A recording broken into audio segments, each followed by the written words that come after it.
저는 결혼식을 바로 앞두고 아들의 약혼녀와 함께 있는 남편을 목격했습니다. 당장이라도 모든 것을 쏟아내고 싶었지만 아들이 저를 막았습니다. 아들은 제게 속삭였습니다. 엄마, 저는 이미 다 알고 있었어요. 그리고 이건 엄마가 생각하는 것보다 훨씬 더 심각한 문제예요. 계속하기 전에 어느 나라에서 이 영상을 보고 계신지, 그리고 나이가 어떻게 되시는지 댓글로 남겨주세요. 즐겁게 들어주세요. 그날 아침 저는 누가 떠민 것처럼 새벽 5시에 눈을 떴습니다. 잠이 오지 않았습니다. 아들의 야외 결혼식이 있는 날이니 엄마다운 평범한 긴장감이라고 스스로를 다독였습니다. 저는 서재에 앉아 모니터에 뜬 회계장부를 보고 있었지만 마치 누군가 화면에 물을 떨어뜨린 것처럼 숫자들이 흐릿하게 번졌습니다. 저는 작은 개인 사업체를 운영하며 지인들의 회사 회계 관리를 해주고 있습니다. 호화롭지는 않아도 아들 지훈의 학비를 대고 남편 민준의 월급으로 메우지 못하는 자잘한 생활비를 충당하기에는 충분했습니다. 집안은 아직 잠들어 있었습니다. 창밖은 짙은 여명의 정적에 잠겨 있었지만 제 눈에는 몇 시간 뒤 분당에 있는 우리 집 정원의 모습이 선하게 그려졌습니다. 잔디밭 위에 줄지어 놓인 하얀 의자들. 올봄 민준이 직접 만든 아치에는 제가 작은 묘목부터 키워낸 장미가 만발해 있고 전등장식은 전구 하나라도 깜빡이지 않도록 3번이나 확인했죠. 모든 것이 완벽해야 했습니다. 우리 아들은 완벽한 하루를 맞을 자격이 있었습니다. 민준과의 결혼 생활 25년, 지훈을 키운 엄마로서의 23년. 저는 그동안 조용한 버팀목이었습니다. 일정을 관리하고 계획을 세우고 치과 예약과 공과금 납부를 잊지 않는 손이었죠. 그는 매력적이고 활기차며 어떤 모임에서든 분위기 메이커였습니다. 오랫동안 저는 그것으로 만족했습니다. 하지만 최근 들어 무언가 어긋나기 시작했고 집안에는 말과 말 사이에 정적이 내려앉은 듯 했습니다. 제가 방에 들어서면 그는 말을 끊었고 휴대폰 화면을 제게서 돌렸습니다. 무슨 일 있어요? 라고 물으면 그는 웃으며 말했습니다. 아니, 그냥 회사 일이야. 곧 승진할 것 같아서 저는 믿기로 했습니다. 공기 중에 떠도는 느낌만으로 25년을 내던질 수는 없었으니까요. 서재문이 삐걱거렸습니다. 잠옷 차림의 지훈이 커피잔을 들고 고개를 내밀었습니다. 눈 밑에는 그늘이 져 있었고 얼굴은 어른스러웠지만 어릴 때처럼 책상 모서리에 걸터 앉았습니다. 엄마, 일찍 일어나셨네요. 예식은 사시인데 그는 억지로 미소를 지으려 애썼습니다. 우리 아들을 위해 모든 게 완벽했으면 해서. 저는 노트북을 덮으며 말했습니다. 아빠는 아직 주무시니? 그가 물었지만 목소리가 미세하게 떨렸습니다. 일찍 나가봐야 한다고 하던데 고 판사님 댁에 드릴 선물을 찾아와야 한다고. 저는 미간을 찌푸렸습니다. 선물에 대해서는 처음 듣는 이야기였습니다. 엄마, 그가 망설였습니다. 하나만 여쭤봐도 돼요? 물론이지. 아라가 정말 저를 사랑하는 걸까요? 그 질문은 마치 주먹으로 명치를 맞은 것처럼 충격적이었습니다. 겉으로 보기에 아라는 모든 것이 완벽했습니다. 젊고 아름답고 야망이 있으며 강남의 유명 로펌에서 일하고 있었습니다. 그녀의 가족 또한 명망 있는 집안이었고 아버지는 판사였습니다. 하지만 저는 가끔 그녀의 시선이 지훈을 스쳐 지나가는 것을 우리와 저녁 식사를 하는 동안에도 휴대폰만 들여다보는 것을 보았습니다. 왜 하필 오늘 그런 걸 묻니? 저는 조심스럽게 말했습니다. 결혼 전이라 불안해서 그런 거 아닐까? 그는 커피 잔을 빤히 쳐다보았습니다. 하지만 가끔 저를 볼 때 마치 올바른 인생을 살기 위한 체크리스트에 표시하듯이 저를 꿰뚫어 보는 것 같아요. 그리고 아빠랑도 시간을 많이 보내고요. 두 분은 늘 금융이나 투자에 대해 이야기해요. 아빠가 자기 멘토라고 하더군요. 저 역시 민준이 너무나도 능숙하게 그녀의 코트를 받아주거나 그녀가 좋아하는 커피 설탕 2스푼에 우유 한 방울을 정확히 기억하는 것을, 그의 시선이 머물러서는 안 될 곳에 머무는 것을 눈치챘다고 말하고 싶었습니다. 하지만 저는 그저 지훈의 손을 잡을 뿐이었습니다. 결혼을 앞두고는 거의 모두가 그래. 큰 걸음을 내딛는 게 두려운 거지. 이건 그런 두려움이 아니에요, 엄마. 그의 목소리가 갈라졌습니다. 그가 고개를 들자 그 눈에 담긴 깊은 고통에 제 속이 차갑게 식었습니다. 아라는 제가 아니라 다른 사람을 사랑하는 것 같아요. 제가 대답하기도 전에 문이 다시 열렸습니다. 민준이 들어왔습니다. 잘 다려진 셔츠와 바지, 환한 미소. 모든 것이 완벽했지만 눈만은 웃고 있지 않았습니다. 우리 사랑하는 가족들이 여기 다 모였네. 그는 지나치게 활기차게 말했습니다. 아들아, 중요한 날이다. 슬슬 준비해야지. 여보, 너무 힘 빼지 마. 아라한테 전화 왔는데 10시쯤 와서 좌석 배치 좀 확인하겠대. 무슨 좌석 배치요? 지훈이 물었고 그의 얼굴에 그림자가 스쳤습니다. 아, 그게. 그녀 부모님을 서진이 삼촌 옆에 앉히지 않으려고. 저번 설에 정치 얘기로 누구랑 싸웠는지 기억나지? 민준이 대수롭지 않게 말했습니다. 그 집안은 좀 특별하잖아. 우리끼리 따로 얘기하는 게 좋겠어. 물론이죠. 지훈이 차분하게 말했습니다. 가까이 앉아서는 안 될 사람들끼리 붙어 있으면 안 되죠. 서재의 공기가 무겁게 가라앉았습니다. 저는 남편과 아들을 번갈아 보았습니다. 그리고 알았습니다. 지훈이 틀리지 않았다는 것을. 우리 집안에 무언가 잘못되었고 그건 어제 오늘의 일이 아니었습니다. 그들이 나가자 한기가 저를 덮쳤습니다. 10시 30분에 케이터링 업체와 최종 통화를 하기로 되어 있었습니다. 저는 전화를 걸어 한 곳을 응시하며 집안에 급한 일이 생겨서요. 일정을 변경하죠. 라고 말했습니다. 거짓말이었습니다. 진실은 다른 것이었습니다. 저는 오전을 통째로 비워두었습니다. 지훈의 말이 팽팽하게 당겨진 현처럼 머릿속에서 울렸고 집 전체가 그 현이 되어버린 듯 했습니다. 2시간 동안 저는 바쁜 척했습니다. 이미 반짝이는 부엌을 더 반짝이게 닦았고 거실 테이블에 꽃 장식을 다시 배치했으며 자잘한 소품 목록을 3번이나 확인했습니다. 모든 소리에 움찔했고 길을 지나는 차 소리마다 심장이 쿵 내려앉았습니다. 저는 행복한 신랑의 어머니 역할을 연기했지만 속은 타들어가고 뒤틀리고 있었습니다.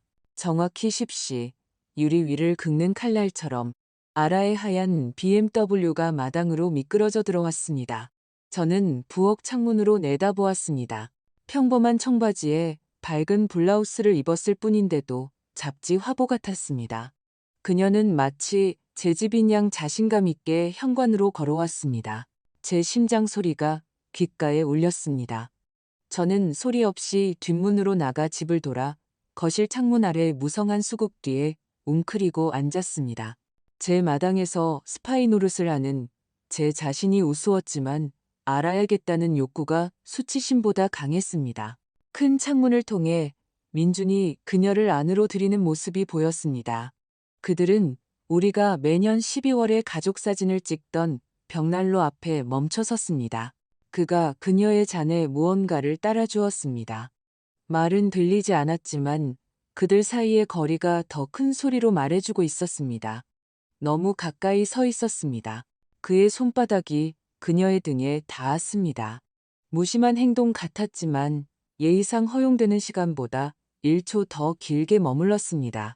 저는 손톱이 손바닥을 파고들도록 주먹을 꽉 쥐었습니다. 이 방에서 우리는 지훈에게 동화책을 읽어주었고 수십 번 가족이 모였습니다.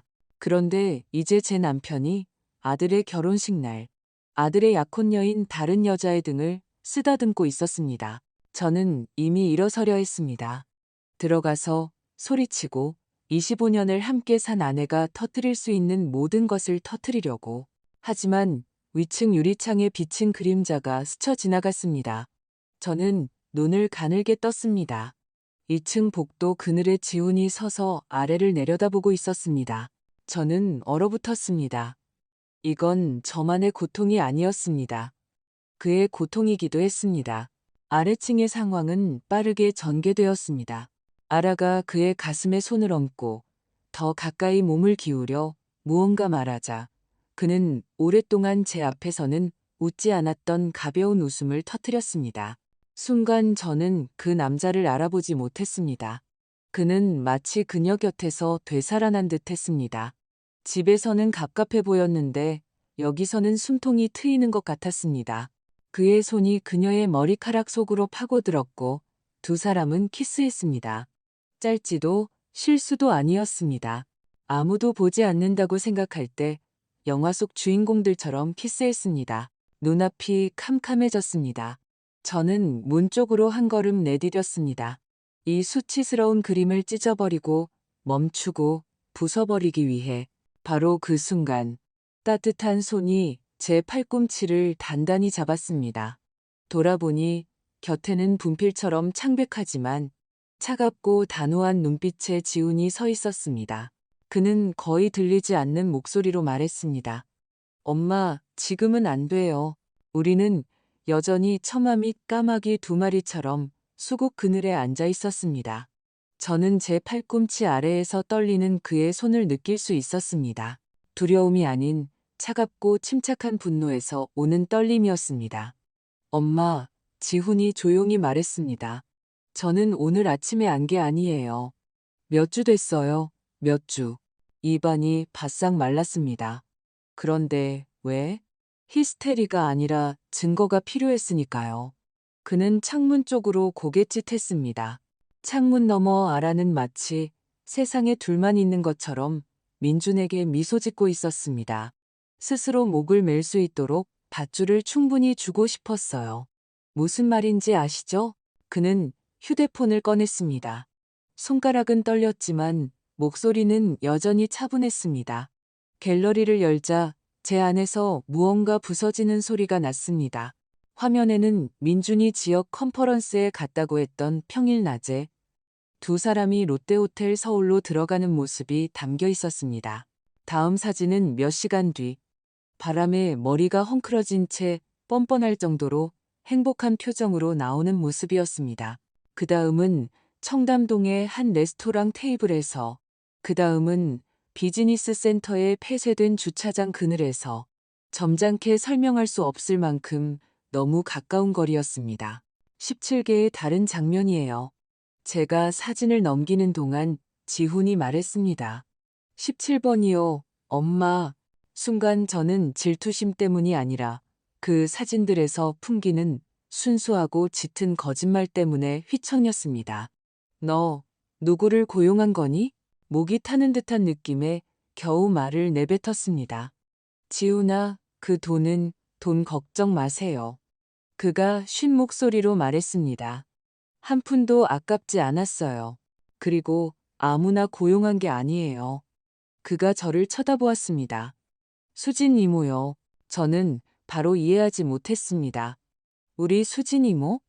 다른 수진 이모는 우리 인생에 없었음에도 저는 바보같이 물었습니다. 엄마 동생? 그가 고개를 끄덕였습니다. 경찰로 20년 근무했고 지금은 사립탐정이에요. 이모라면 다른 사람의 미소에 우리를 팔아넘기지 않을 거라 믿었어요. 그리고 이모는 아빠의 출장을 딱히 믿은 적도 없었고요. 저는 소리 없이 숨을 내쉬었습니다. 차가운 수국 잎이 뺨에 닿았습니다. 아침 이슬에 젖은 씁쓸한 향기가 저를 현실로 돌려놓았습니다. 얼마나 오랫동안 저는 살얼음판을 걷듯 집안을 다니며 사실을 사실대로 부르기를 두려워했던가. 그리고 그 시간 동안 제 아들은 이미 우리가 빠지지 않고 건널 수 있도록 널빤지를 깔고 있었던 것입니다. 왜 더 일찍 말하지 않았니? 저는 비난이 아닌 그저 이해하고 싶은 어머니로서 물었습니다. 그랬다면 엄마는 저기 뛰어들었을 테니까요. 그가 창문을 가리켰습니다. 그리고 모든 것이 우리에게 불리하게 돌아갔을 거예요. 아빠는 엄마가 과민 반응한다고 했을 거고 그녀는 울었겠죠. 우리를 미친 사람으로 만들었을 거예요. 하지만 이렇게 하면 그는 턱을 굳혔습니다. 우리에게는 진실만이 남을 거고 그 진실을 들어줄 많은 사람들이 있을 거예요. 저는 다시 창문 너머를 보았습니다. 민준이 소리내어 웃고 있었습니다. 오래전에 잊었던 가벼운 웃음이었습니다. 이상하게도 저를 무너뜨린 것은 바로 그 웃음이었습니다. 키스도 등 위를 쓰다듬던 손도 아니었습니다. 제게는 돌려주지 않은 되찾은 그 웃음이었습니다. 어떻게 하고 싶니? 제가 묻자 제 목소리는 단단해졌습니다. 공개적으로요. 지훈이 간단명료하게 말했습니다. 끝까지요. 평판, 후폭풍. 우리가 헤어지는 것뿐만 아니라 그들이 다른 누군가에게 똑같은 짓을 반복하지 못하도록 나중에 이건 가족 문제니 밖으로 새어나가게 하지 맙시다라는 말이 나오지 않도록 세상에 드러낼 겁니다. 저는 우리 정원, 하얀 의자들, 아치, 파스텔톤 드레스를 입은 하객들, 근엄한 표정의 고판사, 카메라, 웃음, 와인 잔들을 상상했습니다. 그리고 그 모든 것 위로 천장등처럼 환하게 비춰질 진실을 지금 가서 막자. 저는 일어나려 하며 기계적으로 말했습니다. 아니요. 지훈이 다시 저를 쭈그려 앉혔습니다. 지금 가면 네가 오해한 거야 라고 말할 거예요. 우리는 그들이 눈을 돌릴 수 없는 곳에서 할 겁니다. 그는 창문에서 저에게로 시선을 옮겼습니다. 엄마, 저를 믿으세요. 저는 이미 시작했어요. 수진 이모에게는 서류 파일이 있어요. 이모는 행동이 빨라요. 우리는 그가 침을 삼켰습니다. 우리는 그냥 결혼식을 취소하는 게 아니에요. 이 모든 걸 진짜로 멈추게 만들 거예요. 두근두근두근. 심장이 관자놀이에서 뛰었지만 그 박동에는 메트로놈처럼 이상한 규칙성이 생겼습니다. 저는 고개를 끄덕였습니다. 저는 민준과 아주 오랫동안 함께 살았기에 그가 혀로 무슨 짓을 할 수 있는지 알았습니다. 그에게 아주 작은 틈이라도 남겨주면 그는 그 틈을 문으로 만들어버릴 사람이었습니다. 알겠다. 제가 말했습니다. 너와 함께 할게. 아라와 민준은 소파로 자리를 옮겼습니다. 저는 더 이상 볼 힘이 없어서 고개를 돌렸습니다. 우리는 아래층에서 마룻바닥 삐걱이는 소리, 와인잔 부딪히는 소리, 현관문 닫히는 소리가 날 때까지 말없이 앉아 있었습니다. 그리고 나서 일어나 무릎을 털고 아무 일도 없었던 것처럼 각자 다른 쪽으로 집을 돌아 들어갔습니다. 그는 뒷문으로, 저는 정원에서, 그리고 가구 광택제 냄새와 부엌에서 나는 달콤한 냄새가 섞인 복도에서 마주쳤습니다. 세상은 제자리로 돌아온 듯 했습니다. 민주는 웨이터들과 농담을 하고 촛대의 초를 확인하고 납품업체 중 누군가와 통화했습니다. 저는 친척들에게 고개를 끄덕이고 지시를 내리고 평범한 하루를 사는 척했습니다. 저녁이 되어 집이 숨을 고르고 조용해졌을 때 민준이 잠시 눕겠다며 침실로 들어갔을 때 저와 지우는 제 서재에 들어가 블라인드를 내렸습니다. 그 방은 더 이상 방이 아니라 작전 본부였습니다. 책상 위 스탠드, 깨끗한 폴더, 새 인생을 한 장 한 장 채워넣고 싶은 텅 빈 노트. 전부 다 말해줘. 제가 말했습니다. 순서대로.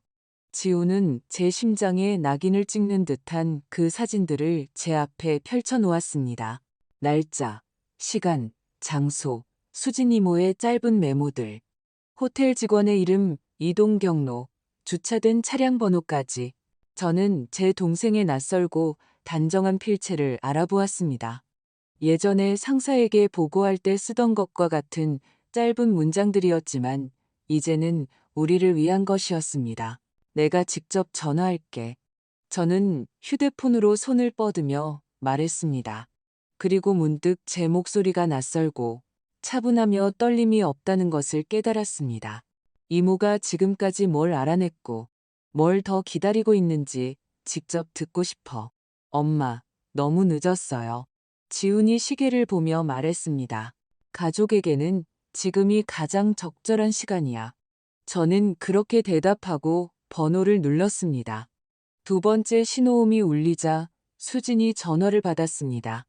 언니, 이 밤중에 무슨 일이야? 아니, 제가 말했습니다.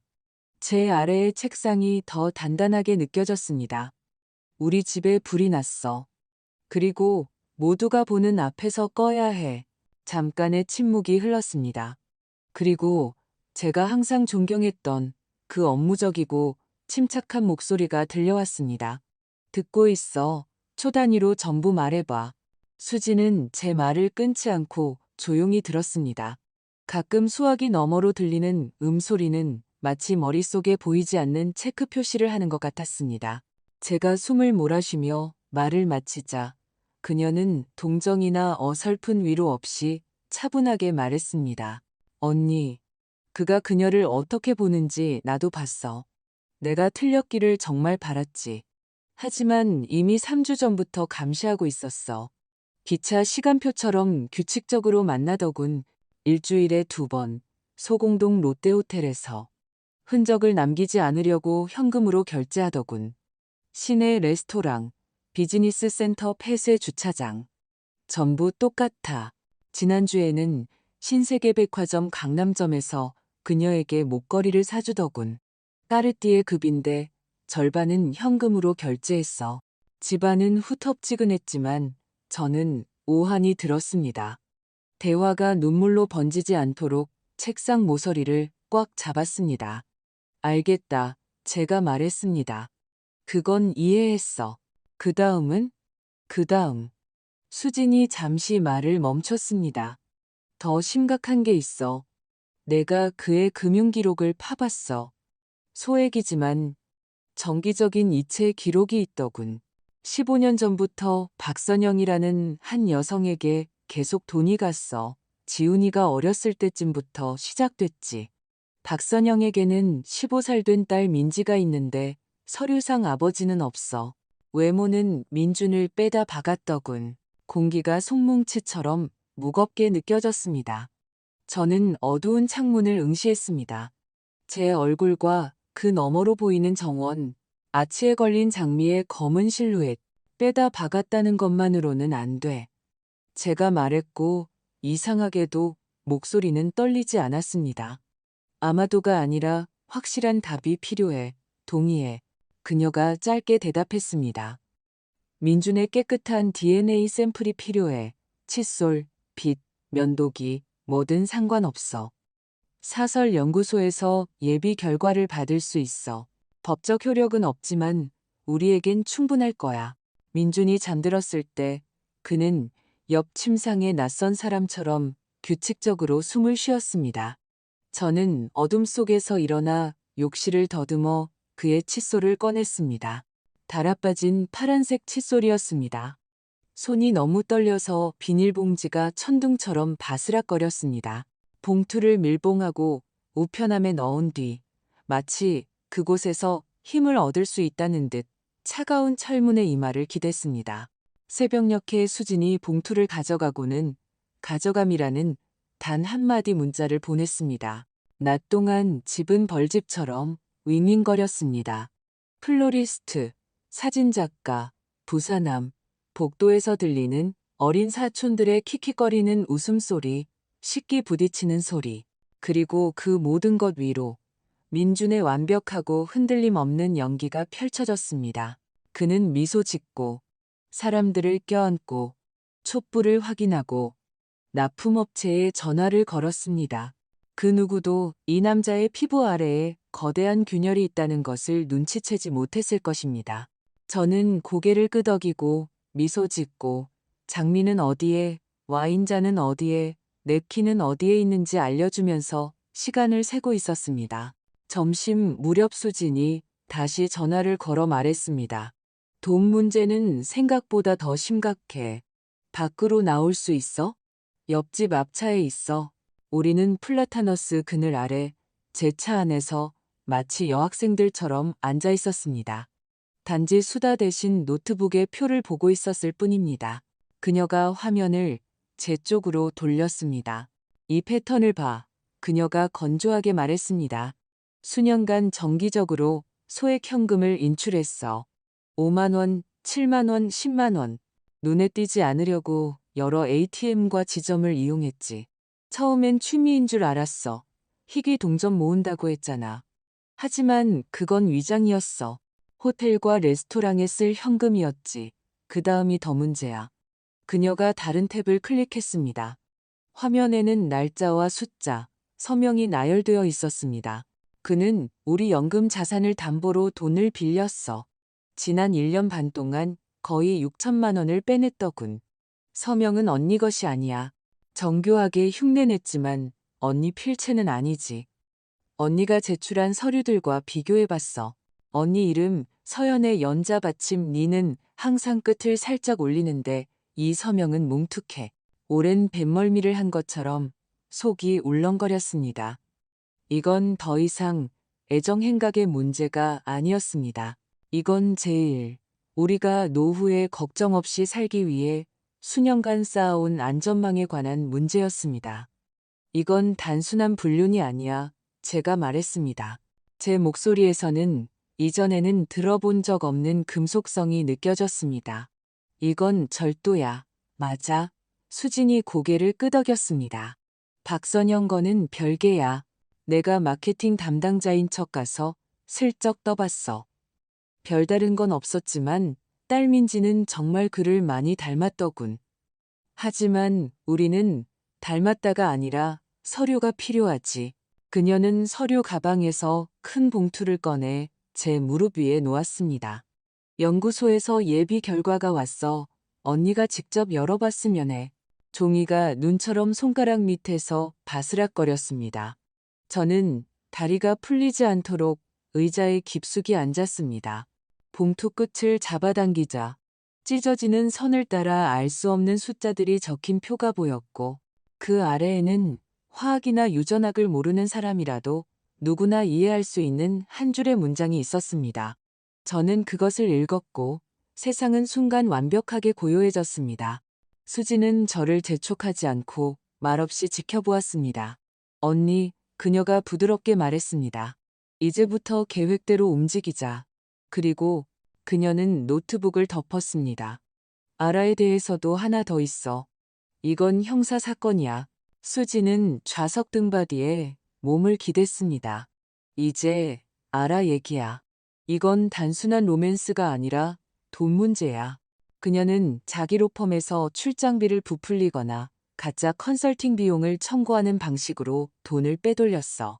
돈은 자기 어머니의 결혼 전성으로 만든 유령 회사 계좌로 들어갔지. 1년 동안 총 2억 원 가까이 돼.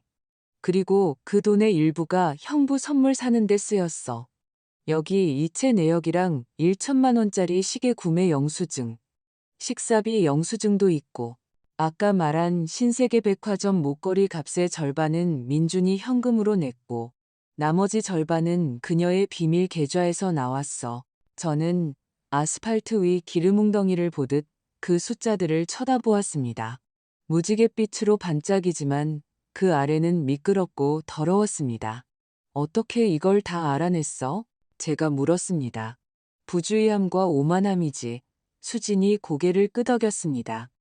그리고 경제범죄수사팀에 아는 사람도 좀 있고 내가 이 구조를 보여주니 바로 전형적인 수법이라고 하더군.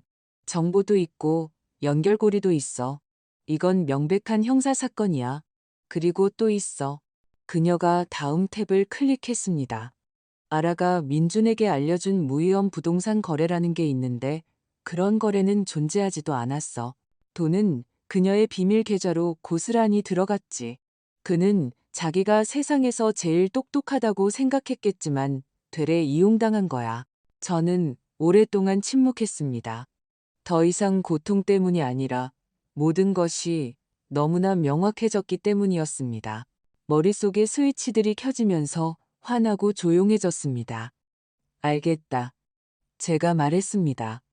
모두가 보는 앞에서 하자. 부엌에서 소리 지르는 것도 아니고 침실에서 그를 구슬리는 것도 아니야.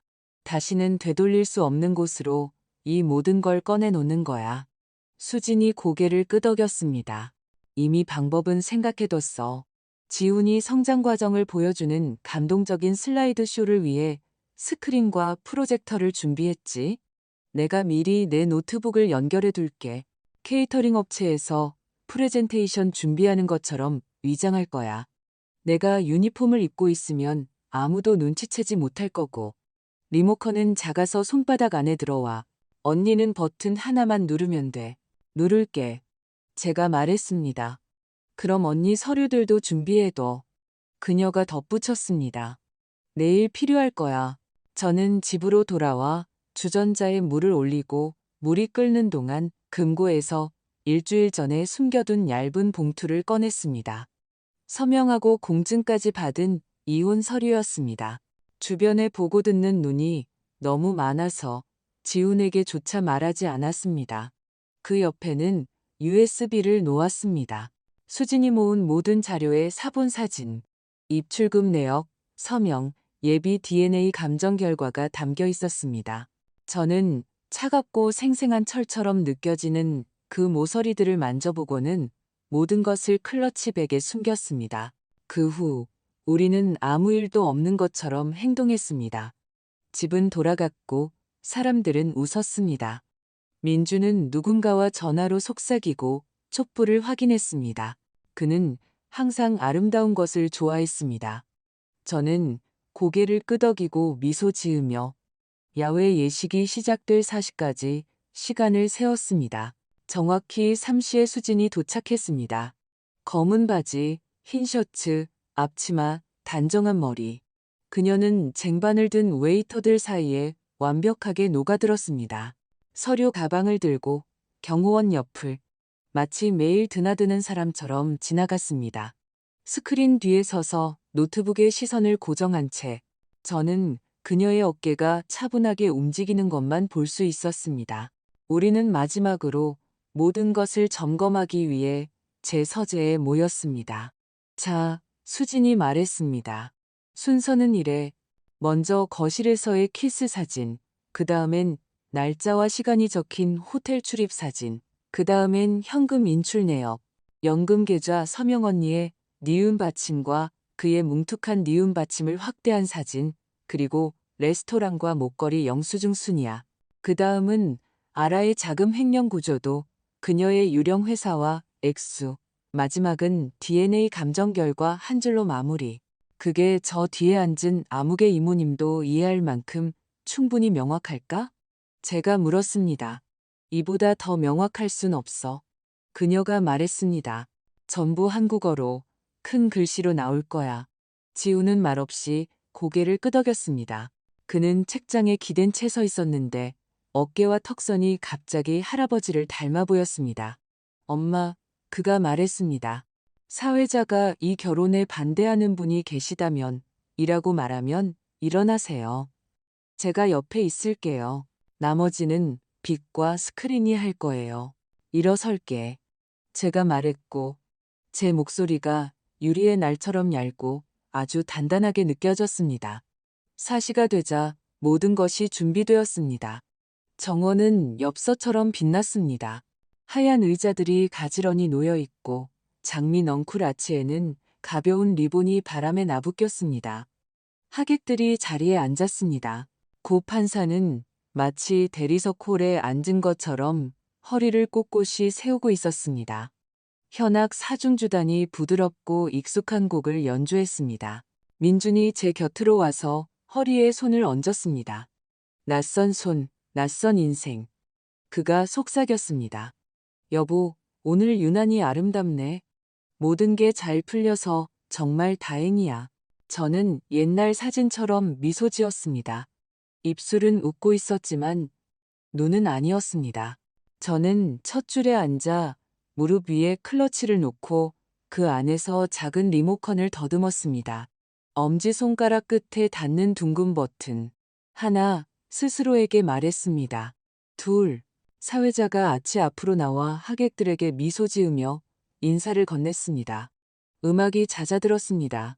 지우는 마치 물속으로 뛰어들기 전 다리 위에 선 사람처럼 차분하게 아치 옆에 서 있었습니다. 하얀 레이스 드레스를 입은 아라가 길을 따라 걸어왔습니다. 비현실적으로 아름다웠고 지나가면서 아주 잠깐 민준을 쳐다보았습니다. 그 시선에는 우리가 모든 걸 통제하고 있어라는 의미가 담겨 있었습니다. 사회자는 사랑, 신뢰, 신의에 대해 평소처럼 매끄럽게 이야기했습니다.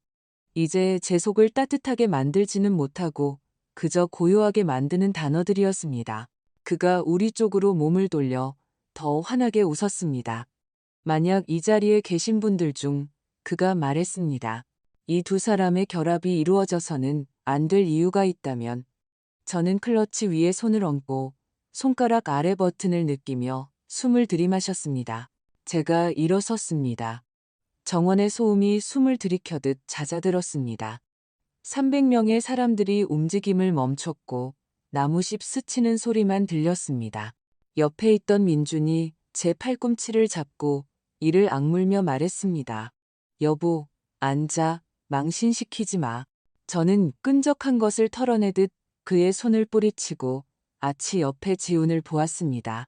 그는 미동도 없이 서 있었지만 제게 희미하게 고개를 끄덕여 주었습니다. 그 다음 아라에게로 시선을 옮겼습니다. 미소가 굳어지고 마치 누군가 자신의 진짜 이름을 부른 사람처럼 눈이 커졌습니다. 죄송합니다. 저는 맨 뒷줄까지 들리도록 큰 소리로 말했습니다. 사회자께서 이유가 있는지 물으셨습니다. 있습니다. 고 판사가 이미 몸을 앞으로 숙이며 숨을 들이마셨지만 저는 그에게 말할 틈을 주지 않았습니다. 문제는 이 결혼을 하려는 사람들이 스스로를 내세우는 그런 사람들이 아니라는 것입니다. 그리고 여기 계신 모든 분들은 그 사실을 알 권리가 있습니다. 저는 클러치 속 작은 리모컨을 더듬어 엄지손가락 끝에 둥근 버튼을 눌렀습니다. 아치 뒤에 스크린이 번쩍하고 켜졌습니다. 정원 전체에 우리 집 거실, 민준과 아라의 모습이 나타났습니다. 그의 손이 그녀의 머리카락 속에 의심의 여지 없는 키스. 처음에는 모두가 숨을 들이켰고 그 다음에는 비명이 터져 나왔습니다. 누군가는 더 가까이 보려고 발뒤꿈치를 들었습니다. 아라가 움찔하며 이건 조작이야 라고 속삭였지만 그 목소리는 소음에 묻혔습니다. 이건 우연이 아닙니다. 제가 차분하게 제 목소리에 스스로 놀라며 말했습니다. 이건 몇 달째 계속되어 온 일입니다. 화면이 바뀌었습니다. 롯데호텔 서울로 들어가는 장면들.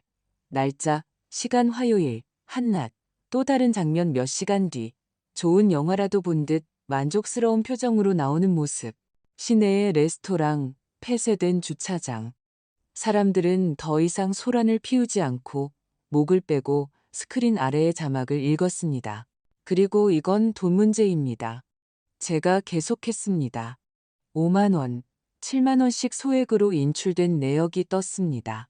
여러 ATM에서 오랜 세월에 걸쳐 이어진 긴 거래 내역, 그리고 연금 자산 서류의 서명을 확대한 사진.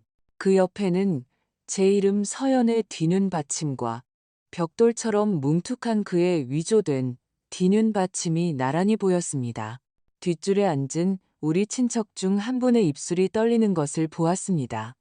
그녀에게조차 명백한 사실이었습니다. 이어서 신세계백화점에서 구매한 약 500만 원짜리 목걸이 영수증이 떴고 처녀 파티에서 그 목걸이를 목에 건 아라의 사진이 나타났습니다. 레스토랑 영수증들. 그녀의 비밀 계좌에서 이체된 직후 구매한 1천만 원짜리 시계. 네 번째 줄에 앉아있던 사람들의 표정은 마치 찬물을 끼얹은 듯 변했습니다. 그녀 회사의 파트너들은 내부 양식과 금액을 알아본 듯 했습니다. 아라는 제가 말했습니다. 가짜 컨설턴트를 통해 회사에서 약 2억 원을 횡령했습니다. 이 돈은 제 남편에게 줄 선물을 사는데도 쓰였습니다. 이건 형사 사건입니다. 고 판사가 일어섰습니다. 입을 열었지만 그의 아내가 곁에서 그의 소매를 붙잡았습니다. 그녀의 손은 추위했던 사람처럼 떨리고 있었습니다. 군중은 완전히 조용해졌습니다. 그리고 마지막으로 제가 말했고 속이 멎는 것을 느꼈습니다. 스크린에는 연구소의 표가 나타났고 그 아래에는 크고 간단한 말로 된 한 줄의 문장이 있었습니다. 옆에는 15살쯤 되어 보이는 소녀의 사진이 있었습니다. 맑고 검은 눈, 익숙한 미소의 윤곽. 이름은 민지라고 합니다. 제가 조용히 말했지만 그 조용한 목소리는 종소리처럼 정원 전체에 퍼져나갔습니다. 박선영 씨의 딸입니다. 부자관계 확률 99.999%. 민준 씨가 아버지입니다. 15년 동안 정수기에서 물방울 떨어지는 소리가 들릴 정도로 정적이 흘렀습니다. 아라는 처음으로 시선을 떨구더니 급하게 숨을 들이쉬고는 길 위에 주저앉았습니다. 하얀 레이스, 먼지, 낯선 손들이 그녀의 팔꿈치를 부축했습니다. 누군가는 비명을 질렀고 누군가는 얼굴을 감쌌습니다. 젊은 하객 중 한 명의 손에 들린 휴대폰이 떨렸습니다. 민주는 입을 벌린 채 잠시 서 있었습니다. 마치 늘 위기를 모면하게 해주던 말을 허공에서 찾는 듯 했습니다. 그러다 갑자기 자리에서 뛰쳐나갔습니다. 어깨로 와인잔이 담긴 쟁반을 쳐서 쨍그랑 소리가 났고 낯선 사람의 바지에 샴페인 방울이 튀었습니다. 누군가는 물러섰고 누군가는 피했습니다. 그는 마치 유일한 탈출구가 주차장에 있다는 듯이 달려갔습니다. 하지만 우리도 출구에 우리 사람을 배치해 두었습니다.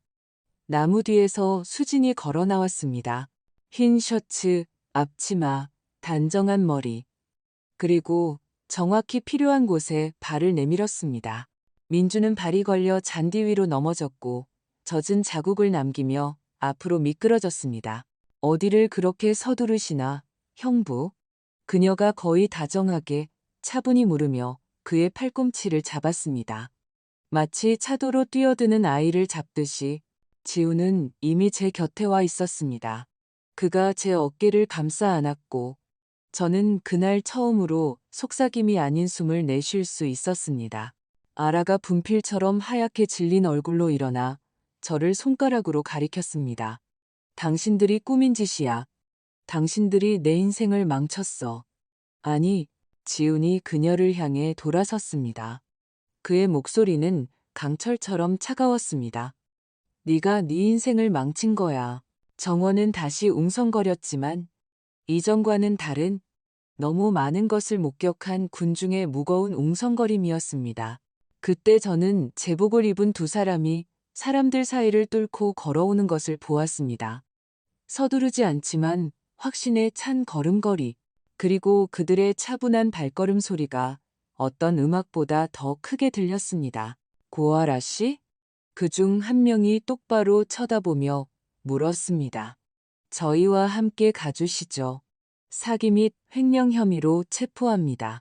수갑이 채워지는 소리가 마치 어린이용 딱총 소리처럼 맑고 짧게 울렸습니다. 순간 모두가 숨을 멈춘 듯 고요해졌습니다. 경찰들은 서두르지 않고 마치 무슨 일이 일어났는지 아직 파악하지 못한 사람을 데려가듯 조심스럽게 아라를 군중 사이로 이끌었습니다. 행복을 담기 위해 고용된 사진작가들은 이제 불행을 찍고 있었고 플래시가 눈을 때렸습니다. 아라의 어머니는 얼굴에 손을 파묻고 있었습니다. 고 판사는 돌처럼 굳어 회색빛 기둥처럼 서 있었습니다. 사람들은 출구로 향하기 시작했습니다. 어떤 이들은 연루되기 싫다는 듯 서둘렀고 어떤 이들은 뒤를 돌아보며 속삭이고 휴대폰을 더 높이 치켜들며 천천히 움직였습니다. 정문 근처에서 순찰차 사이렌이 짧게 울렸다가 멎었습니다. 우리는 진술서를 작성했습니다. 이름, 시간, 목격한 것. 저는 마치 종이를 읽는 것처럼 차분하게 대답했습니다. 아라는 차에 태워졌고 하얀 레이스 드레스가 뒷좌석에서 볼품없이 구겨졌습니다. 민주는 몇 가지 질문을 받은 후 풀려났습니다. 그의 이야기는 가족 문제였고 돈과 위조 문제는 잔디밭 위에서 해결할 일이 아니었기 때문입니다. 그는 누구도 쳐다보지 않고 차로 걸어가 앉아서 떠났습니다. 뒤도 돌아보지 않았습니다. 끝났어요, 엄마. 지훈이 제 어깨를 감싸 안으며 속삭였습니다. 아직 실감이 안 나. 저는 솔직하게 대답했습니다. 마치 제 안의 모든 버튼이 꺼져버린 것 같았습니다. 그 후 3시간은 안개 속 같았습니다. 어스름 속의 파란 경광등, 웅성거리는 마당, 흩어지는 하객들, 텅 빈 하얀 의자들, 허공을 향해 서 있는 장미아치. 저와 지우는 부엌에 앉아 마치 긴 여행 끝에 온 사람들처럼 물을 마셨습니다. 집은 거대하고 낯설게 느껴졌습니다. 아직 제 이야기를 듣고 계시다면 좋아요로 응원해 주시고 댓글에 숫자 1을 남겨주세요. 여러분이 저와 함께 이 이야기를 끝까지 듣고 싶어 한다는 것을 알 수 있을 겁니다. 자, 그 다음은 어떻게 되었을까요?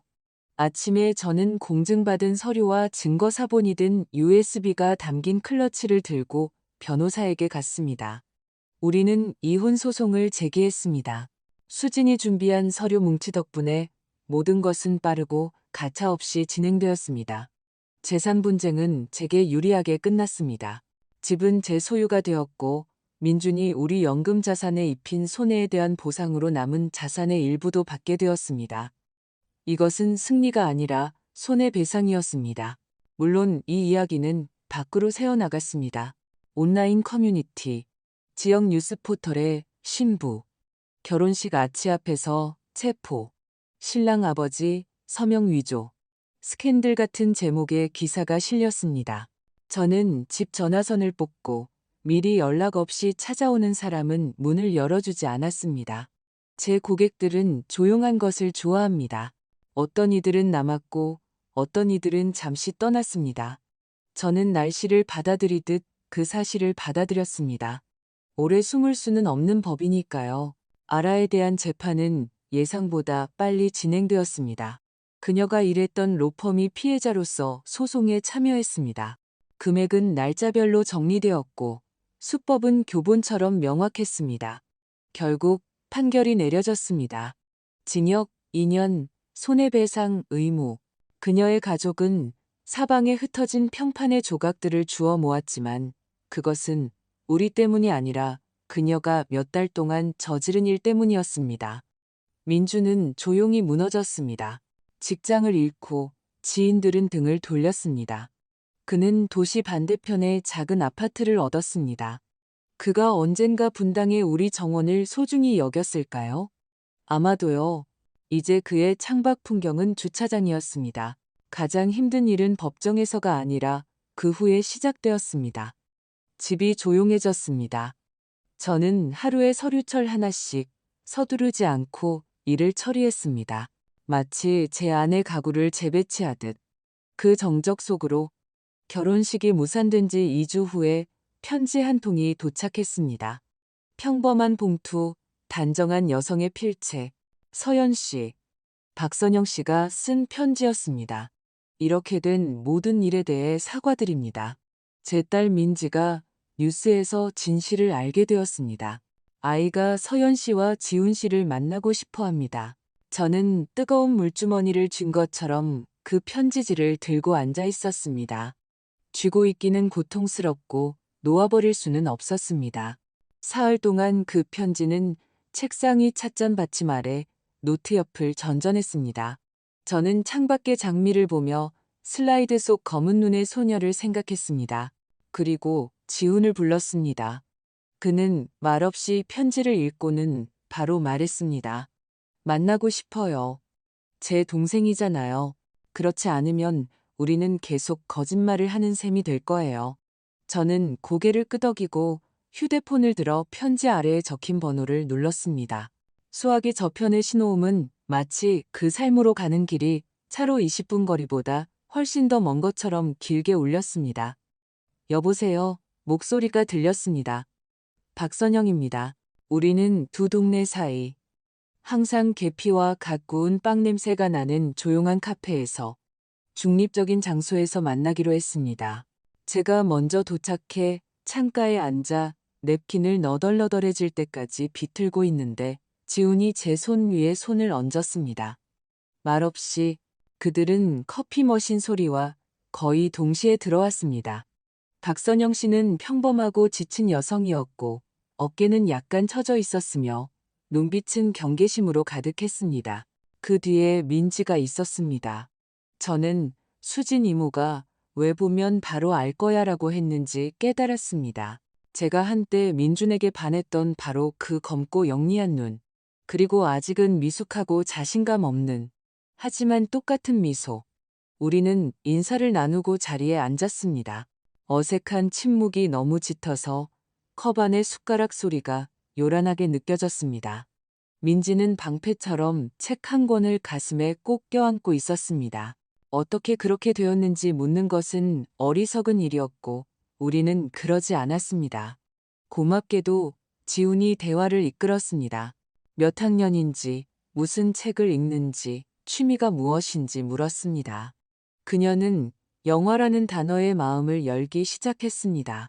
오래된 영화, 특히 흑백 영화를 좋아한다고 했습니다. 그리고 매운 음식을 좋아한다고도. 지훈이 웃었습니다. 잘 됐네. 우리 차고에 이웃이 준 고추가 한 자루 있는데 같이 요리하는 법 배우자. 우리는 학교, 강아지, 지루한 시험에 대해 이야기했습니다. 민준에 대해서는 단 한마디도 하지 않았습니다. 처음에는 혹시 모를 경우를 대비해 전화번호만 교환한 낯선 사람들처럼 서둘러 헤어졌습니다. 그 후 같은 카페에서 또 한 번 만났습니다. 이번에는 박선영 씨 없이 민지는 머리를 닦고 왔는데 지훈이 책 표지만 보고 내용을 맞추려 할 때마다 계속 웃었습니다. 우리는 마치 얇은 얼음 위를 걷듯 소리를 내지 않으려 조심하며 작은 발걸음을 내디뎠습니다. 그 다음에는 일요일에 우리 집에서 점심을 먹었습니다. 된장찌개, 샐러드, 김치전. 민지가 조심스럽게 레시피를 물었습니다. 그리고 저는 문득 예전에 조카들에게 그랬던 것처럼 예쁜 카드에 그 레시피를 정성껏 적어주고 싶다는 생각을 하는 제 자신을 발견했습니다. 한 주가 지나면서 낯선 소녀는 더 이상 남의 인생의 상징이 아니라 그저 조용하고 잘 웃고 고집 센 민지가 되어갔습니다. 지우는 저녁마다 그녀와 영화나 웃긴 짤, 그리고 결국 창가 화분에 심은 고추에 대해 메시지를 주고받았습니다. 일요일마다 그녀는 격주로 우리 집에 오기 시작했고 두 번째 일요일은 서연 씨 댁에서 저녁 식사라는 규칙이 생겼습니다. 그렇게 1년이 흘렀습니다. 소음은 잦아들었고 언론은 새로운 스캔들을 찾아냈으며 하얀 의자가 놓여있던 우리 집 잔디밭은 더 이상 그들의 관심사가 아니었습니다. 저는 다시 일을 시작했습니다. 고객들은 느리지만 꾸준히 돌아왔습니다. 저는 하루에 한 건씩 그렇게 서류철 하나하나를 처리하며 제 작은 회계 사업을 다시 일으켜 세웠습니다. 우리는 유령이 나오는 집 같았던 그 큰 집을 팔고 조용한 곳에 작은 타운하우스를 샀습니다. 창밖으로는 라일락 덤불이 보였습니다. 부엌은 항상 따뜻했고 저는 더 이상 서두르지 않았습니다. 지우는 심리상담을 받으며 마치 레고를 조립하듯 끈기 있게 자신을 다시 세웠습니다. 그러던 어느 날 그는 말했습니다. 엄마, 저 이제 사무실은 싫어요. 조경 설계사가 되기 위해 공부할래요. 저는 그저 고개를 끄덕였습니다. 우리에게는 모두를 위한 땅이 충분했습니다. 그 일은 그에게 잘 맞았습니다. 그가 모든 화단을 유심히 들여다보고 설계도 위에서 연필을 쥐는 모습에서 그것을 알 수 있었습니다. 그리고 그에게는 여자친구가 생겼습니다. 동네 도서관의 사서였습니다. 조용하고 친절하며 마치 방 안에 그 사람만 있는 것처럼 그를 바라보는 사람이었습니다. 민지는 그녀와 자연스럽게 친해졌습니다. 두 사람은 어떤 고전 영화 감독이 더 나은지를 두고 웃으며 논쟁을 벌였습니다. 모든 것이 안정되고 제가 몇 달 만에 처음으로 음악을 들으며 바닥을 닦고도 울지 않았을 때 초인종이 울렸습니다. 저녁이었습니다. 주전자가 막 끓었고 창문에는 어두운 유리와 1년 더 늙은 제 모습이 비쳤습니다. 문 앞에는 민준이 서 있었습니다. 늙고 회색 수염이 덥수룩했으며 값싼 재킷을 입은 채 특유의 당당한 자세도 없었습니다. 서연 씨, 그가 조용히 말했습니다. 들어가도 될까? 사과하고 싶어서 왔어. 저는 문손잡이를 잡은 채 오랫동안 그를 바라보았습니다. 지금 제 안에서 장미 정원에 대한 기억과 리모컨 버튼에 대한 기억 중 어느 것이 더 강한지 가늠하면서 왜 왔어요, 민준 씨? 제가 물었습니다. 그는 마침내 진실을 말하기로 결심한 사람처럼 한숨을 쉬었습니다. 그는 문턱에 서서 평소의 미사여구 없이 마침내 사람들이 자신에게 원하는 것이 변명이 아니라 간단한 말이라는 것을 깨달은 사람처럼 이야기했습니다. 심리 상담을 받고 있으며 자신이 저지른 모든 일을 뼈저리게 분석하고 있고 자신을 냉정하게 바라보고 있으며 거짓말과 절도, 그리고 저와 지훈, 민지에게 한 짓에 대해 부끄럽다고 했습니다. 아마도 항상 자신이 가장 똑똑하다고 생각했지만 결국 가장 눈먼 사람이었다고도 했습니다. 그리고 제가 언젠가 그를 용서할 수 있을지 물었습니다. 저는 그를 안으로 들였습니다. 마음이 약해져서가 아니라 복도에서 이야기하게 하고 싶지 않았기 때문입니다. 우리는 주전자 김이 이미 사라져 시계 초침 소리가 들리는 부엌에 앉았습니다. 저는 말없이 들었습니다. 어느 순간 저는 더 이상 화가 나지 않는다는 것을 깨달았습니다. 마치 탈 수 있는 모든 것이 타버리고 따뜻한 재만 남은 것 같았습니다. 당신을 용서할게요. 제가 차분하게 말했고 그 말이 어떻게 들릴지 저 자신도 놀랐습니다. 하지만 당신을 위해서가 아니라 나 자신을 위해서예요. 이 짐을 더는 지고 싶지 않아요. 하지만 솔직히 말하죠. 신뢰는 더 이상 없을 거예요. 다시는 돌아갈 수 없어요. 그는 고개를 끄덕이고 시선을 내리며 고맙다고 했습니다. 나갈 때 그는 무언가 더 말하고 싶은 듯 뒤를 돌아보았지만 이내 그만두었습니다. 그는 조용히 문을 닫았습니다. 저는 계단을 내려가는 그의 발소리를 듣지 않았습니다. 저녁에 저는 찻잔을 씻고 부엌 불을 끈 뒤 창가에 멈춰 섰습니다. 유리창에는 그때 수국 뒤에 있던 저보다 한 살 더 늙은 여자가 비쳤습니다. 저는 과거의 저에게 다가가 이렇게 말해주고 싶었습니다. 너는 살아남을 거야. 네가 꿈꾸던 대로 되지는 않겠지만 정직하게 될 거야. 그리고 그게 더 나아. 하지만 과거의 자신에게는 갈 수 없습니다. 오직 현재의 자신에게만 갈 수 있을 뿐입니다. 삶은 작고 명확해졌습니다. 평일에는 회계 일을 했습니다. 마치 모종이 잘 자라도록 옮겨 심듯 서두르지 않고 서류철 하나하나를 처리했습니다. 격주 일요일에는 저녁 식사가 있었습니다. 지우는 작업실에서 가져온 웃긴 냅킨을 가져왔습니다. 그는 정원과 마당을 설계하는 법을 배우며 종이 위에서 길과 화단이 딱 들어맞을 때 기뻐했습니다. 그의 여자친구는 식기 놓는 것을 도우며 식탁에는 항상 신선한 사과가 있어야 한다고 믿었습니다. 민지는 영화에 대한 우리 논쟁을 듣고 웃었고 자기 책을 가져와서는 제가 그녀의 따은 머리를 칭찬하면 눈을 숨겼으며 어릴 때 음식을 소중히 여기라고 배운 것처럼 항상 접시를 깨끗이 비웠습니다. 가끔 두 사람은 발코니로 나가 속삭였습니다. 이제 막 형제자매가 되는 법을 배우고 있는 오빠와 동생이었습니다. 저는 그들의 목소리를 들으며 마음이 고요해지는 것을 느꼈습니다. 수지는 가끔 연락 없이 들러 식탁 위에 볶음밥이 든 용기를 놓으며 늘 하던 대로 살아있네라고 말하고 제 선반에서 화분 대신 빈 병을 발견하면 잔소리를 했습니다. 우리는 길게 대화하지 않았습니다. 짧은 말 몇 마디와 모든 것이 제자리를 찾았다는 사실만으로 충분했습니다. 정원에서의 그날 일은 한동안 사람들의 입에 오르내리다 이내 멈췄습니다. 각자 자신의 영화가 있는 법이니까요. 아라는 형기를 채우고 훔친 것을 갚았습니다. 그녀의 가족은 평판의 조각들을 주워 모았습니다. 그것은 그들의 몫이었습니다. 민주는 우리 동네에서 사라졌고 저는 군중 속에서도 가게 주차장에서도 그를 찾지 않았습니다. 이제 각자 자신의 길이 있었고 저는 남의 집 담장을 넘겨다 볼 필요가 없었습니다. 저의 외로움은 공허하지 않았습니다. 그것은 타운하우스 안의 작은 마당 같았습니다. 창문 아래 라일락 덤불 두 그루, 저녁에 따뜻한 차 한 잔을 들고 앉을 수 있는 벤치, 그리고 제가 직접 쓰는 평탄한 길. 때때로 저는 생각했습니다. 인생이란 낡은 가구를 아깝다는 이유로 붙들고 있는 것이 아니라 제때 영혼의 가구를 재배치하는 것이라고.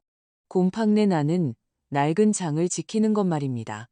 아깝다는 것은 변명이 되지 못합니다. 어느 날 저와 지우는 가게에서 돌아왔습니다. 그는 화분에 쓸 흑한 포대를 들고 있었는데 집 뒤 그늘진 보도블록 틈에서 아주 작은 녹색 새싹을 발견했습니다. 저는 몸을 숙여 두 손가락으로 그것을 잡고 생각했습니다. 뽑아버리면 깔끔하겠지. 내버려 두면 어쩌면 돌을 밀어낼지도 몰라. 우리는 서로를 쳐다보고는 그대로 두었습니다. 한 달 뒤 그곳에는 작은 녹색점이 생겼습니다. 지훈이 말했습니다. 살게 둬요. 고집 센 녀석들에게는 기회를 줘야죠. 제가 이 이야기를 하는 것은 구경거리를 위해서가 아니라 어딘가에 있을 다른 여성이 더 명확하게 이해할 수 있기를 바라기 때문입니다. 진실은 항상 요란하지는 않지만 아름다운 거짓말보다 집을 더 튼튼하게 지탱해줍니다. 앨범 속 큰 사진들은 화려해 보이지만 어느 한 구석도 꾸며지지 않았다는 것을 아는 작고 정직한 방에서 사는 것이 더 편안합니다. 민주는 더 이상 오지 않았습니다. 저는 기다리지 않았습니다. 일요일마다 제 집에서는 숟가락 부딪히는 소리가 울리고 민지가 웃고 지우는 새로운 화단 스케치를 가져왔으며 부엌에서는 사과와 갓 구운 빵 냄새가 났습니다. 그리고 그것으로 충분했습니다. 끝까지 들어주셨다면 부디 자신을 소중히 여기세요. 때로는 상실이 끝이 아니라 마침내 자신의 길을 선택하는 방법이 되기도 합니다.